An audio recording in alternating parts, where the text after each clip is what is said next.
Het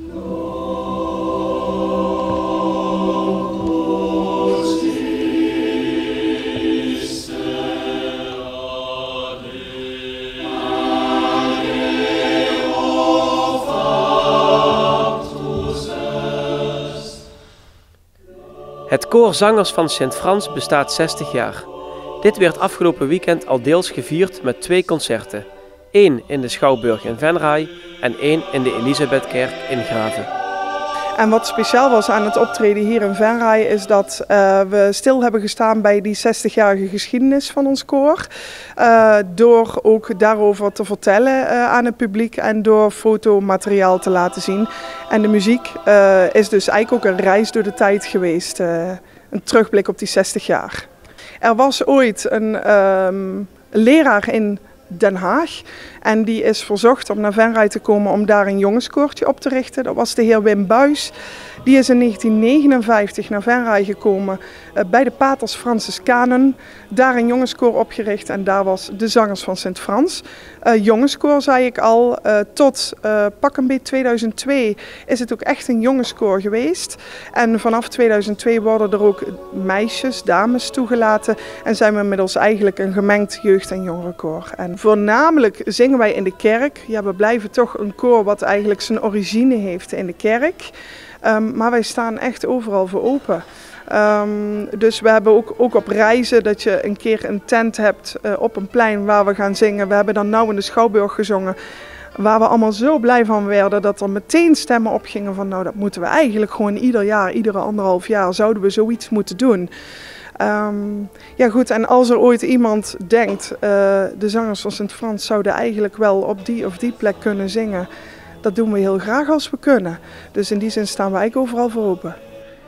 Het concert werd zaterdag goed bezocht. Het zat tot de nok toe vol, waar we heel blij mee waren.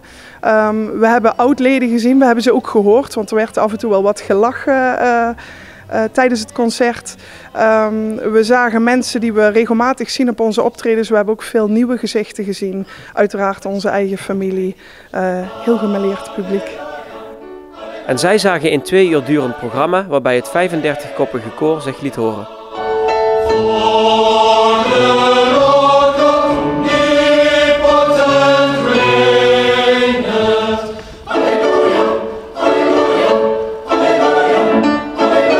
Het gezelschap is heel divers. Ik denk dat het niet zozeer de muziek is, maar meer de mensen.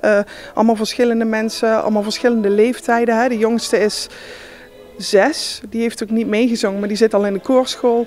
De oudste is ergens in de 40, dus in die zin zijn we een heel divers gezelschap. Normalerwijs zingen we eigenlijk altijd in de Paterskerk en zingen we heel veel klassiek religieuze muziek.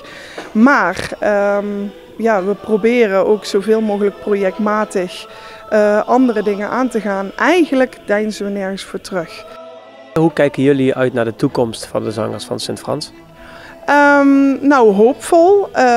Zeker omdat we nou ook weer zo'n mooie concertreeks hebben neergezet.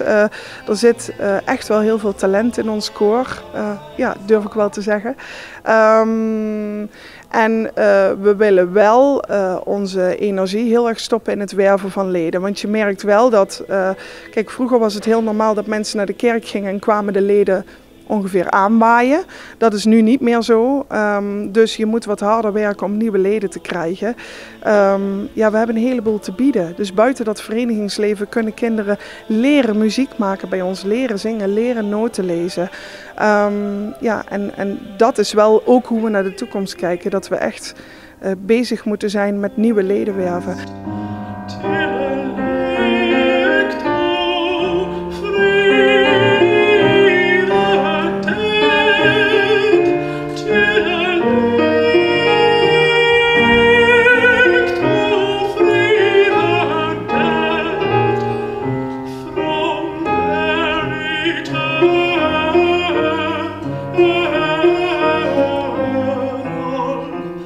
Voor de nabije toekomst staat er op zondag 6 oktober, rond de koorverjaardag, om 11 uur een mis in de Paterskerk op het programma die gecelebreerd zal worden door bisschop Smeets.